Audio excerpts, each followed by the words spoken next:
wanted to address the MVP discussion. Like, I could care less. I know that the NBA is a little bit of a different animal than other sports in that it is very much, though it is a team sport, it is very much an individual sport, and the team with the best player oftentimes is going to win. There's such a focus, it feels like now, around like Jayson Tatum trying to win an MVP award. It almost sounds in some cases that's a louder discussion than it is trying to win the championship with this team. Like, he hasn't won a title yet. Maybe let's focus on that before we start talking about individual achievement. And this isn't even on Tatum, by the way. Right. Because even though he's being asked these questions. He's being asked the questions, and he was earlier this week again, and he said, I think I'm the best player in the league. Okay, fine. He thinks he's the best player. I would disagree. I think a lot of people would, but he's in the conversation. Yeah, in the conversation. I mean, he's, as I said earlier, like this week, he's a first-team All-NBA guy. He's been a first-team All-NBA guy the last 3 or 4 years. So if you go by that standard, there are 5 guys on that All-NBA first team. He's one of the 5. He's in the conversation. If you still think Steph is the best, okay, say Steph. Jokic. If you think Jokic is the best, okay, that's a conversation. Embiid was the MVP last year. If you think it's Embiid, I don't. Luka is another first-team All-NBA guy. So, yeah, I mean, it's not really a hot take to say Jayson Tatum is the best. Whoever you pick as the best, it's not unanimous at this point. We're not talking about peak LeBron. Mm-hmm.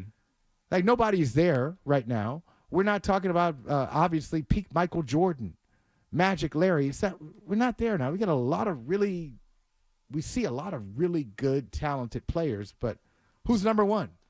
Okay, I say Jokic. Fine, you say Luka. All right.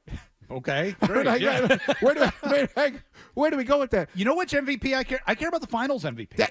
I'm so glad you said it. That's the one to me that matters, because biggest stage in the sport, championship on the line, you're the guy.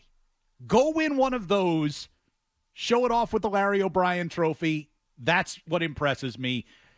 Listen, I don't think Jayson Tatum should be the MVP of the league, because I think the team around him is too good. Like, he is. I don't know. Listen, he's the top guy on this team. There's no question about that. But when you have Porzingis and you have Jaylen Brown and you have even Derek White, who shows what he can do again last night. When you have that level of team around you, you're not exactly carrying the team on your back night in and night out throughout the season. I mean, not helplessly. It's not like, oh, what a struggle it is. These guys suck around me. It's not exactly like LeBron in Cleveland, where he's dragging dead asses up and down the court. But that's not the MVP standard in the NBA. I mean, you talk about LeBron and the MVPs that he's won. It's not like he had bad teams in Miami. It's not like he had a bad team in Cleveland. I don't think he won when he was with Cleveland the second time, when he had Kyrie. It was Kyrie and LeBron and Kevin Love was still good. So they had some good players on that team. I think the standard is generally, if you are the best player on the best team, you got a real good shot at it. And he is going to be the best player on the best team, because they are lapping the field. I mean, the Eastern Conference, they're so far ahead of Milwaukee and Cleveland, and they're 10 games up on the Knicks. And you mentioned the Knicks. They play that game, and the Knicks are scrappy, but they're so far ahead of everybody in the East. It's going to be hard to look at the Celtics. Right now, they're 44-12, RJ. So what are we talking about? Will they slump and go 63-19 on the year? Will they be 62-20? So if they end up losing 20 games this year, it would be a disappointing finish to the season. Right? So if at worst, if you're 62-20 and you're the best player on that team and you got the best record in the league and you're already an All-NBA guy, why wouldn't you be the MVP? But I'm with you. The one I value the most, the ones I remember historically, are the Finals MVPs. And everybody is not going to be on a team that is worthy of getting to the championship round.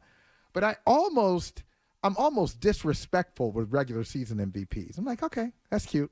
Yeah. Next, I value the Finals MVPs.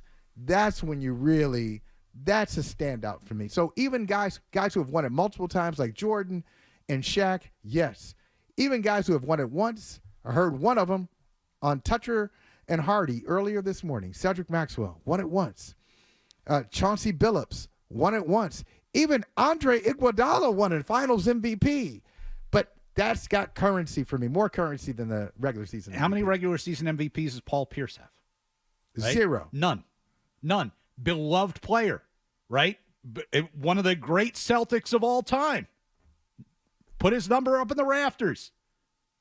He doesn't have any MVPs, but he's got a Finals MVP. That says it all. He's got one ring. Says it all. And he's got one Finals MVP to go with it. That's why. That's the standard. King of the Mountain. You're King of the Mountain. It's where everybody says throughout the summer, and you can't argue with them. Whoever wins that Finals MVP, they hold it up in June. You say, that's the best. I'm the best player in basketball until the season starts, even if we know that's not true. So Chauncey Billups was able to stand there in 2004 and say, I'm the best. He didn't say it, but I'm the best player in the world. Yes, you are. Yes, you are. You got a championship. You got the Finals MVP. There's no argument. We can't start this argument again until October or November.